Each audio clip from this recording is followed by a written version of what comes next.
Yo, it's D.Arthur in the building. I'm talking to you guys today about why they hate you when you decide to retain. Why they hate you when you decide to retain for a little bit of time.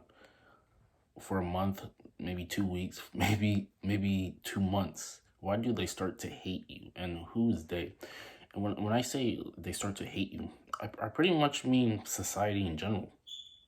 Because they hate to see a person, especially a man, do something for himself for once.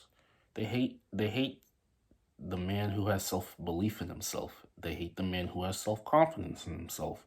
They hate the man who is going against the grain. They hate the man who thinks for himself.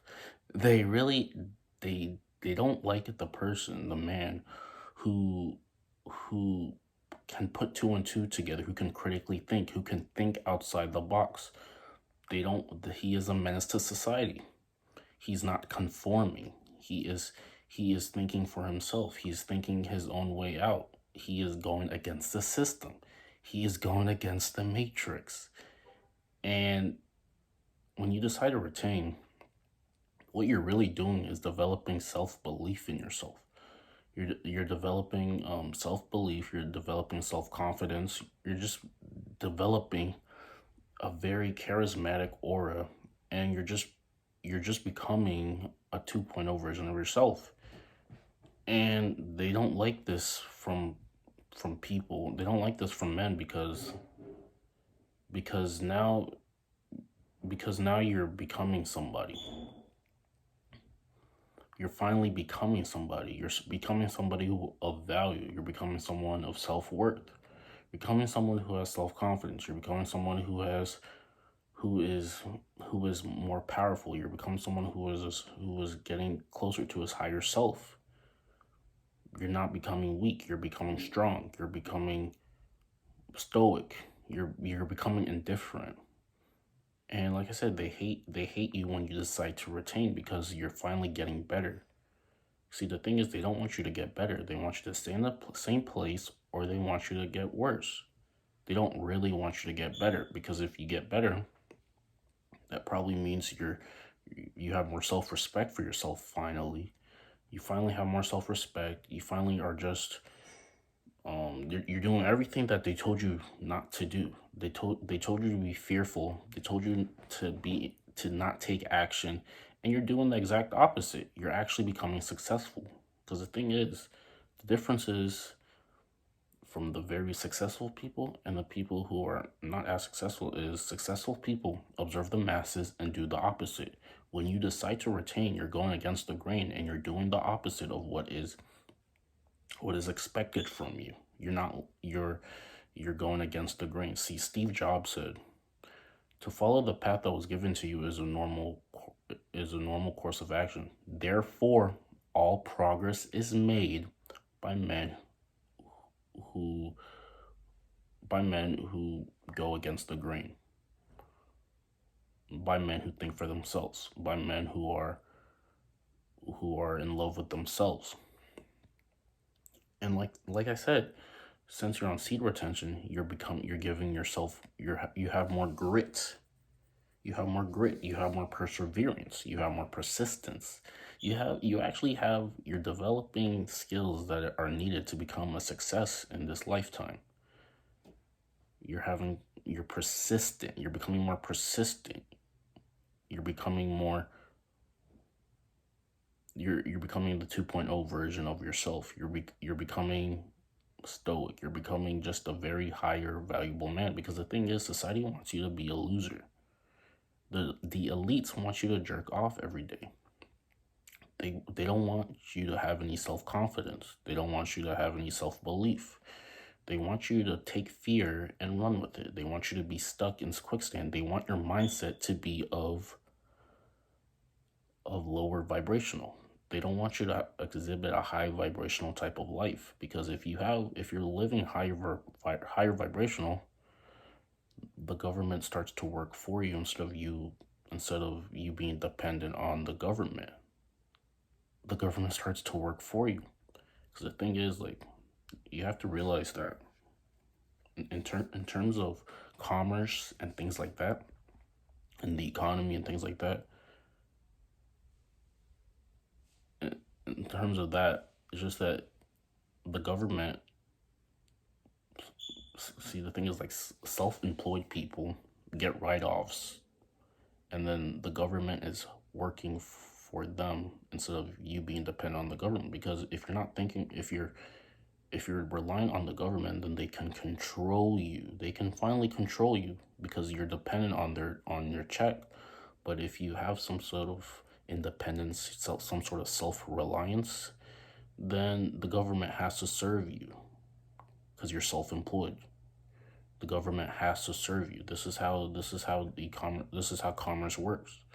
So, and the thing is, you're just more likely to be self-reliant when you decide to retain, because you start realizing that if man was put on here to procreate, and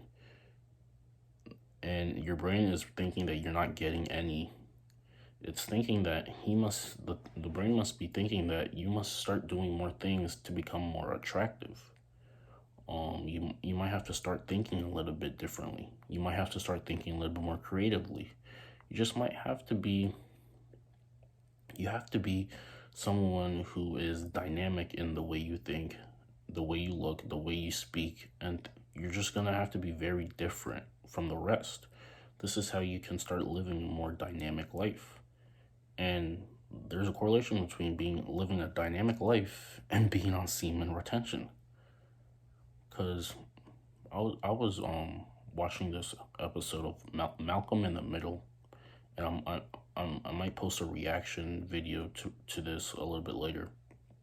But it was basically where the main character, the dad in the episode, he his wife basically said that she was on some sort of medication, so they basically couldn't have sex for a week, and because of this, what happened was he just became a lot more focused on other things of his life. They even said it. They said that, wow, a lot of things he's more focused. He was making the kids lunches. He was painting the kitchen walls, the cabinets. He was just becoming more focused on other areas of his life, and his life got better. He got a raise at his job. There is a correlation between this. When you decide to retain and transmute your sexual energy, all other areas of your life are getting better. They're just getting a lot better. You're becoming more vibrant. You're becoming more present. You're becoming more potent. Your creative powers are potent. You're literally at your peak when it comes to creation. You start realizing that the thoughts that you were thinking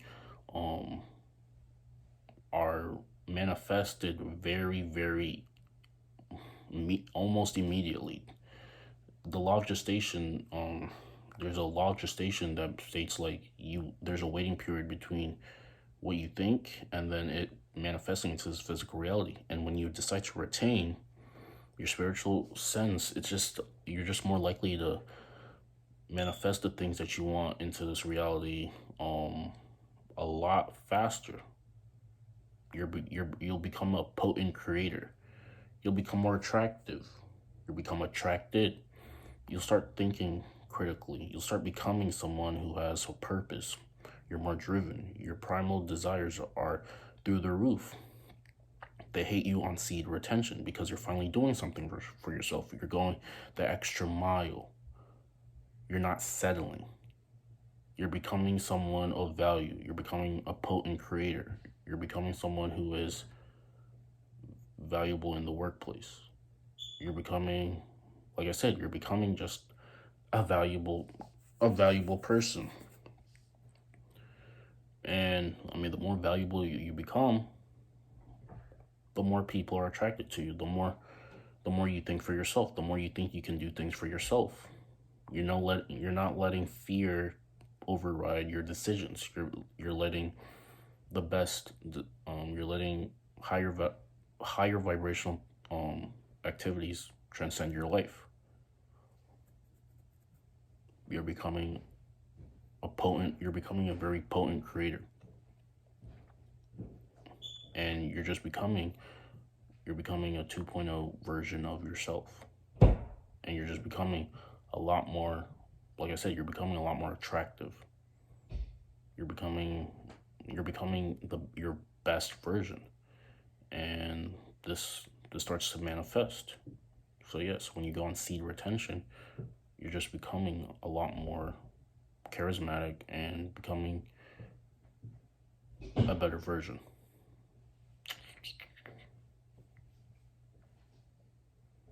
So yeah. Like, comment, and subscribe. We'll see you in the next one. Peace.